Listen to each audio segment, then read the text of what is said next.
Welcome to competitive cracker. ഞാൻ പ്രമദ.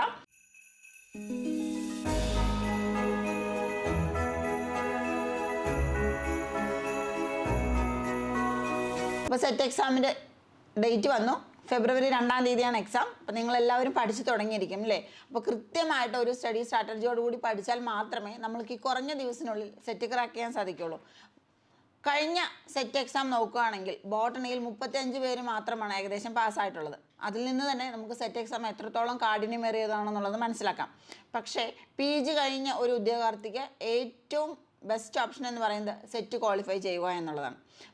പിന്നെ PGക്ക് നല്ല മാർക്കിൽ പാസ്സായിട്ട് പോലും ചിലർക്ക് സെറ്റ് നേടാൻ സാധിക്കുന്നില്ല. അത് കൃത്യമായിട്ടുള്ള ഒരു എക്സാം പോയിൻ്റ് ഓഫ് വ്യൂവിൽ നമ്മൾ സെറ്റ് എക്സാമിനെ അപ്രോച്ച് ചെയ്യുന്നില്ല എന്നുള്ളതാണ്. അതായത് PG കഴിഞ്ഞ് ഒരു ഗ്യാപ്പ് വന്നവർക്ക് സബ്ജക്റ്റ് ആയിട്ടുള്ള ഒരു ടച്ചബിലിറ്റി നഷ്ടപ്പെടും. അതുപോലെ തന്നെ മെറ്റീരിയൽസിൻ്റെ അവൈലബിലിറ്റി ഉണ്ടായിരിക്കില്ല. അങ്ങനെയാവുമ്പോൾ നമുക്ക് എക്സാമിന് പ്രിപ്പയർ ചെയ്യുന്ന സമയത്ത് നമുക്ക് ഡിഫിക്കൽട്ടീസ് അനുഭവപ്പെടും.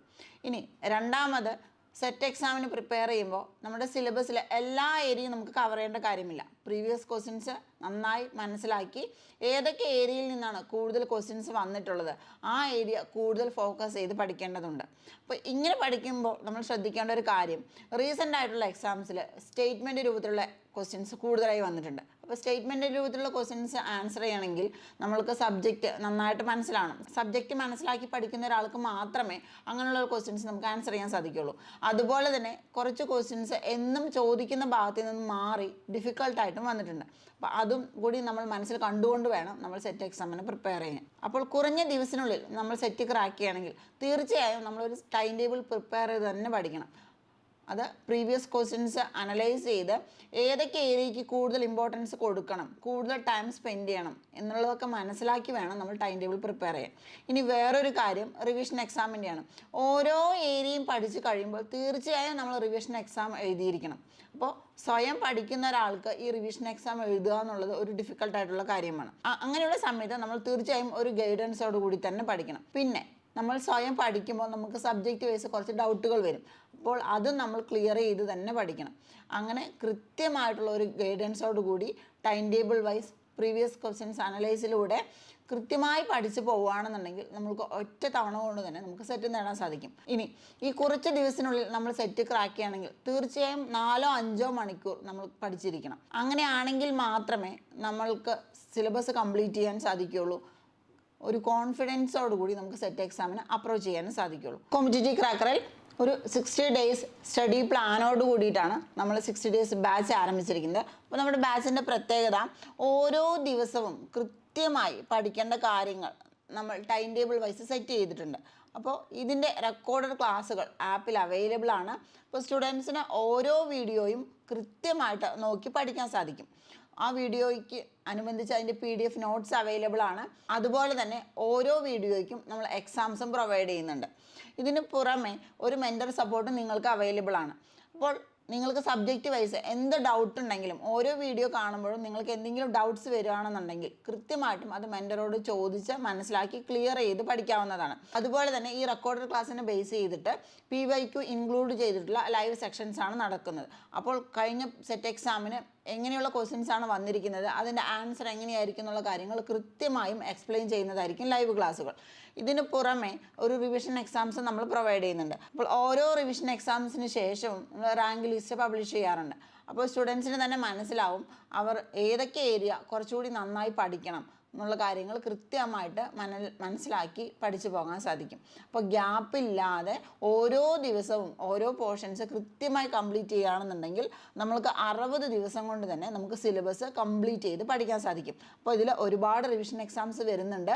അതുപോലെ തന്നെ ലൈവ് ക്ലാസ്സുകളും ഇൻക്ലൂഡഡ് ആണ്. അപ്പോൾ അങ്ങനെ കൃത്യമായിട്ട് പഠിച്ച് പോവുകയാണെന്നുണ്ടെങ്കിൽ നമുക്ക് ഒറ്റ തവണ കൊണ്ട് തന്നെ സെറ്റ് നേടാൻ സാധിക്കും. അടുത്തതായിട്ട് സെറ്റിന് പ്രിപ്പയർ ചെയ്യുമ്പോൾ നമ്മൾ ആദ്യം ശ്രദ്ധിക്കേണ്ട കാര്യം നമ്മൾ സിലബസ് അനലൈസ് ചെയ്യുക എന്നുള്ളതാണ്.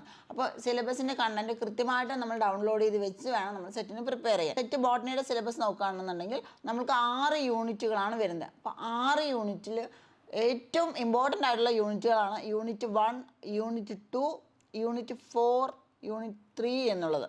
ഓക്കെ, അപ്പോൾ ഈ ആദ്യത്തെ 4 യൂണിറ്റിൽ നിന്നാണ് നമുക്ക് പ്രധാനമായിട്ടും ക്വസ്റ്റ്യൻസ് വരുന്നത്. അതുപോലെ തന്നെ നമുക്ക് മനസ്സിലാക്കി പഠിക്കാൻ, അതായത് ഈസി ആയിട്ട് മാർക്ക് സ്കോർ ചെയ്യാൻ പറ്റുന്ന 2 യൂണിറ്റുകളാണ് യൂണിറ്റ് 5ഉം 6ഉം. അങ്ങനെ ഈ 6 യൂണിറ്റുകളും കൃത്യമായിട്ട് നമ്മൾ അനലൈസ് ചെയ്ത് വേണം പഠിക്കാൻ. അപ്പോൾ പ്രീവിയസ് ക്വസ്റ്റ്യൻസ് മനസ്സിലാക്കി വേണം പഠിക്കാനെന്ന് പറഞ്ഞു. അപ്പോൾ പ്രീവിയസ് ക്വസ്റ്റ്യൻസ് ഏതൊക്കെ ഏരിയ എന്ന് വന്നിട്ടുണ്ട് എന്നുള്ളത് കൃത്യമായിട്ട് മനസ്സിലാക്കണം.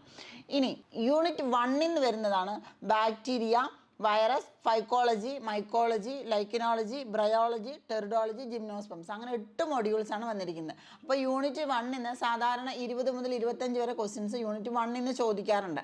അപ്പോൾ യൂണിറ്റ് 1ൽ നമ്മൾ പ്രധാനമായിട്ടും ശ്രദ്ധിക്കേണ്ടത് ഒരുപാട് ക്ലാസിഫിക്കേഷൻ വരുന്നുണ്ട് അല്ലേ. ബാക്ടീരിയയുടെ ആയാലും വൈറസിൻ്റെ ആയാലും ആൽഗയുടെ ആയാലും അങ്ങനെ ഒരുപാട് എക്സെപ്ഷണൽ കേസുകൾ, എക്കണോമിക് ഇമ്പോർട്ടൻ്റ് ആയിട്ടുള്ള മെമ്പേഴ്സ്, അതിൻ്റെ പെക്യുലിയാരിറ്റീസ് അല്ലെങ്കിൽ അതിൽ കൂടുതൽ ഇമ്പോർട്ടൻ്റ് ആയിട്ട് ഫോക്കസ് ചെയ്യേണ്ട കാര്യങ്ങൾ, അങ്ങനെയുള്ള കാര്യങ്ങൾ നമ്മൾ കൃത്യമായിട്ട് നമ്മൾ മനസ്സിലാക്കി പഠിക്കണം. അതായത് ഇപ്പോൾ ആൽഗെ, ഫംഗസ് അല്ലെങ്കിൽ ബ്രയോഫൈറ്റ്സ്, ലൈക്കൻസ്, ഇതിൻ്റെയൊക്കെ കേസിൽ കുറേ കോമൺ മെമ്പേഴ്സ് വരും. എക്കണോമിക്കലായിട്ട് ഇമ്പോർട്ടൻ്റ് ആയിട്ടുള്ള കുറച്ച് കോമൺ മെമ്പേഴ്സ്, അതുപോലെ തന്നെ കോമൺ നെയിംസ്, ചില മെമ്പേഴ്സിന് കോമൺ നെയിംസ് കാണപ്പെടും. അങ്ങനെയുള്ളതൊക്കെ നമ്മൾ കൂടുതലായിട്ടും ഫോക്കസ് ചെയ്ത് പഠിക്കണം. അപ്പോൾ ക്രിസ്മസ് ഫണ്ടൊക്കെ നമ്മൾ കഴിഞ്ഞ എക്സാമിന് ചോദിച്ച ക്വസ്റ്റ്യനാണ്. ഇതുപോലുള്ള എക്സെപ്ഷണൽ കേസുകൾ നമ്മൾ എപ്പോഴും മാർക്ക് ചെയ്ത് തന്നെ പഠിക്കണം.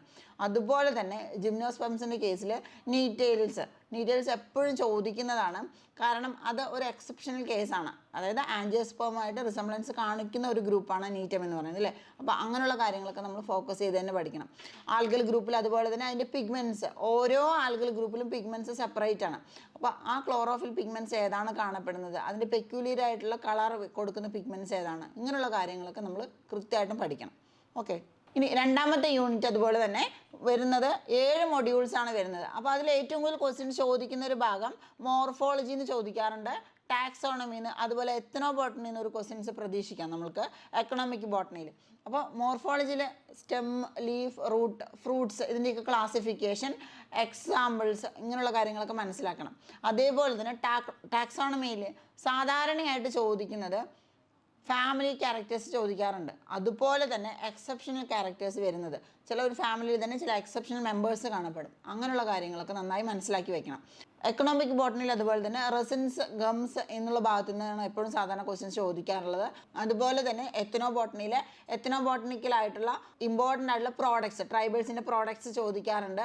അതുപോലെ തന്നെ എത്നോബോട്ടണിയിലെ കോൺട്രിബ്യൂഷൻസ്, അങ്ങനെയുള്ള കാര്യങ്ങളും ചോദിക്കാറുണ്ട്. ഇനി മൂന്നാമത്തെ യൂണിറ്റാണ് functional plan biology and analyse plan physiology. അതിൽ നമുക്ക് വരുന്നത് 14 മൊഡ്യൂൾസാണ്. പക്ഷേ ക്വസ്റ്റ്യൻസ് കൂടുതലായിട്ട് 27 ക്വസ്റ്റ്യൻസോളം കഴിഞ്ഞ തവണ ചോദിച്ചൊരു ക്വസ്റ്റ്യനാണ്.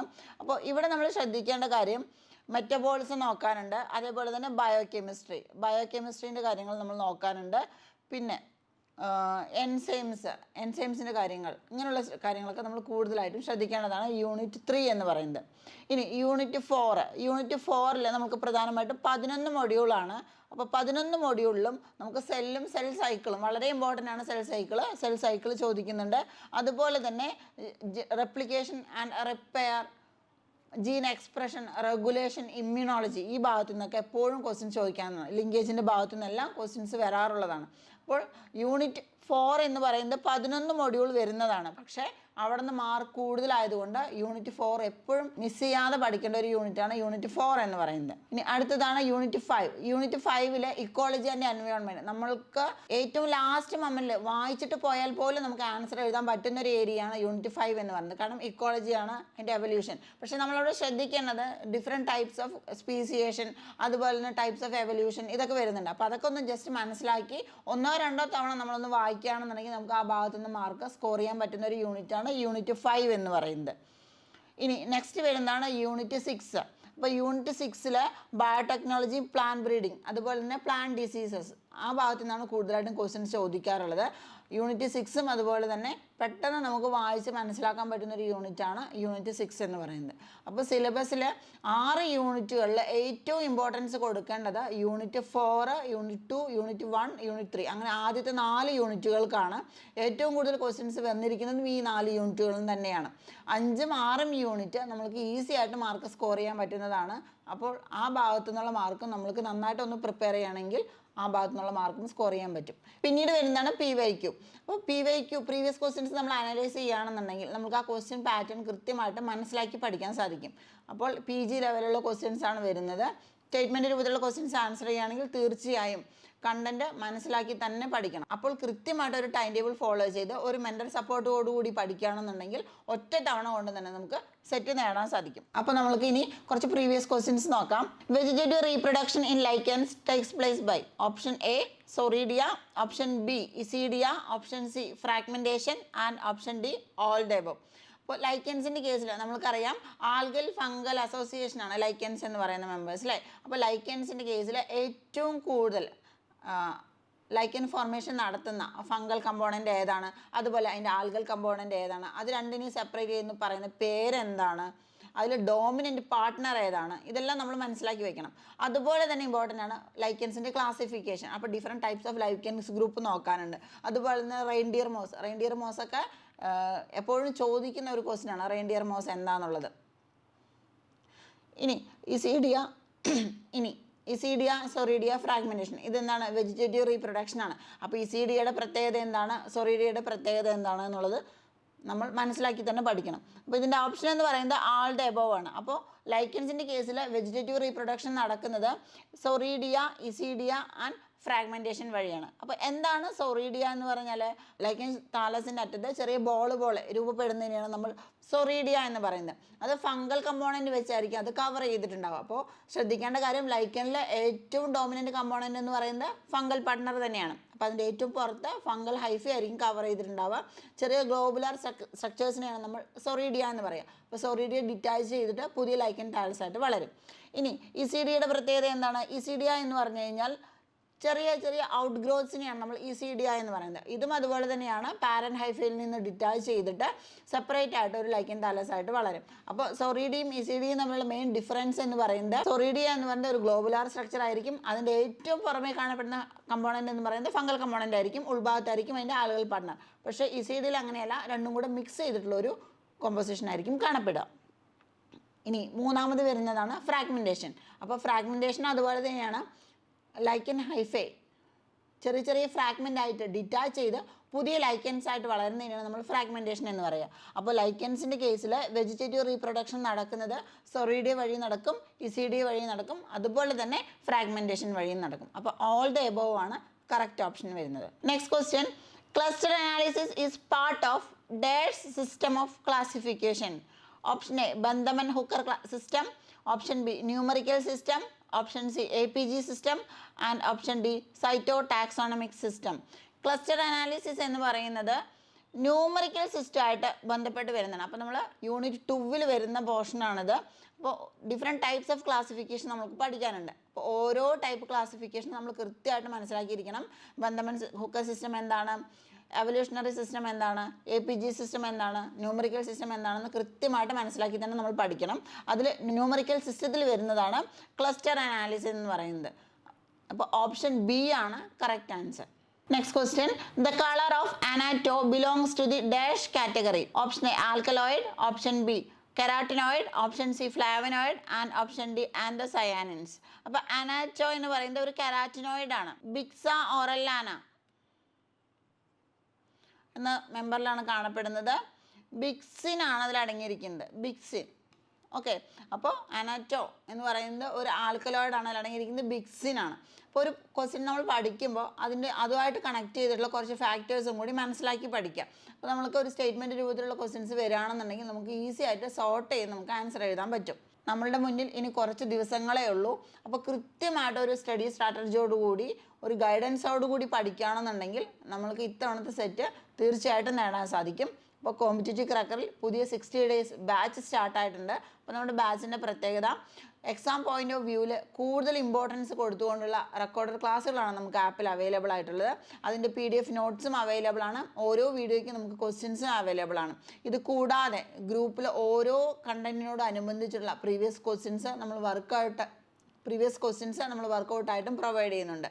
ഇതിനെല്ലാം പുറമെ പ്രീവിയസ് ക്വസ്റ്റ്യൻസ് ബേസ് ചെയ്തിട്ടുള്ള ലൈവ് ക്ലാസ് സെക്ഷൻസ് ആണ് നമുക്കുള്ളത്. അപ്പോൾ നിങ്ങൾക്ക് സബ്ജക്റ്റായിട്ട് എന്ത് ഡൗട്ട് ഉണ്ടെങ്കിലും ക്ലിയർ ചെയ്യാൻ വേണ്ടി ഒരു മെൻ്റൽ സപ്പോർട്ടും പ്രൊവൈഡ് ചെയ്യുന്നുണ്ട്. അങ്ങനെ കൃത്യമായിട്ട് പഠിച്ചു പോവുകയാണെന്നുണ്ടെങ്കിൽ നമുക്ക് 60 daysനുള്ളിൽ തന്നെ നമുക്ക് സിലബസ് കംപ്ലീറ്റ് ചെയ്ത് വളരെ കോൺഫിഡൻറ്റോടുകൂടി നമുക്ക് എക്സാം അപ്രോച്ച് ചെയ്യാൻ സാധിക്കും. അപ്പോൾ കോഴ്സിൽ ജോയിൻ ചെയ്യാൻ താഴെ കാണുന്ന നമ്പറിൽ കോൺടാക്റ്റ് ചെയ്യുക. Thank you.